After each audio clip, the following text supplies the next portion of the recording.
ગુજરાતના એક યુવાન તરીકે ફરીવાર હું આ ગુજરાતના ગૃહમંત્રી અને ઉપમુખ્યમંત્રી હર્ષ સંઘવીનું રાજીનામું માંગવા માટે આવ્યો છું, કારણ કે આ ગાંધી અને સરદારનું ગુજરાત છે। આ ગુજરાતની અંદર દારૂબંધી છે, નશાબંધી છે, છતાં પણ ગુજરાત વિધાનસભામાં આંકડો આવે છે કે 14 લાખ કરતા પણ વધારે ગુજરાતીઓ નશીલા પદાર્થોના બંધાણી બન્યા છે। એમાં 12 લાખથી વધારે પુરુષો છે અને 2 લાખથી વધારે મહિલાઓ પણ છે। અને અમદાવાદમાં જે ખાનગી અને સરકારી રિહેબ સેન્ટરો છે એમાં સંખ્યાઓ ખૂબ વધી રહી છે।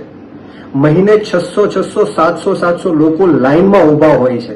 આ તો માત્ર અમદાવાદના આંકડાઓ છે। આવા રાજકોટ હોય, જામનગર હોય, ભાવનગર હોય, અલગ અલગ જગ્યાઓમાં રિહેબ સેન્ટરોમાં સંખ્યાઓ ગુજરાતના યુવાનોની ખૂબ વધી રહી છે। ગુજરાતના યુવાનો દિવસે ને દિવસે ડ્રગ્સના કારણે, દારૂના કારણે ખતમ થઈ રહ્યા છે। વિધાનસભાના આંકડાઓ એવું કહે છે કે 2 વર્ષમાં ગુજરાતની અંદર 3162 કિલો ડ્રગ્સ પકડાણો અને 1 વર્ષમાં 260 કરોડ રૂપિયાનો દેશી અને વિદેશી દારૂ પકડાણો। મિત્રો, આપણે કેવા ગુજરાતમાં જીવી રહ્યા છે। એક બાજુથી મુન્દ્રા પોર્ટ હોય, કંડલા પોર્ટ હોય, પોરબંદર હોય, પીપાવાવ હોય, આ એન્ટ્રી પોઈન્ટ બની ચૂક્યું છે અને ગુજરાત આખા દેશના ડ્રગ્સ માફિયાઓ માટે એક સ્વર્ગ સમાન બની ચૂક્યું છે। મને તો એવું લાગે છે કે હર્ષ સંઘવીએ ખુલ્લો દોર આપી દીધો છે આ ડ્રગ્સ માફિયાઓને કે ગુજરાતમાં આવો અને ગુજરાતમાં ડ્રગ્સનો વેપાર કરો અને ગુજરાતના યુવાનોને બરબાદ કરો। હર્ષ સંઘવી સદંતર નિષ્ફળ ગયા છે। ગુજરાતના જે યુવાનો છે બરબાદ થઈ રહ્યા છે, ખતમ થઈ રહ્યા છે। એના માત્ર ને માત્ર કોઈ જો જવાબદાર હોય તો એ હર્ષ સંઘવી છે। આજ દિન સુધીમાં ડ્રગ્સ પકડાય છે, પરંતુ કોણ ગુજરાતમાં ડ્રગ્સ લાવે છે ને ક્યાં વેચવા જવાના છે એ ક્યારેય પકડાતા નથી। ક્યારેય કોઈના નામ બહાર આવતા નથી। ક્યારેય સાંભળવામાં નથી આવતું કે કોને જેલમાં મોકલ્યા કે કોને ફાંસીના માચડા ઉપર ચડાવી દીધા।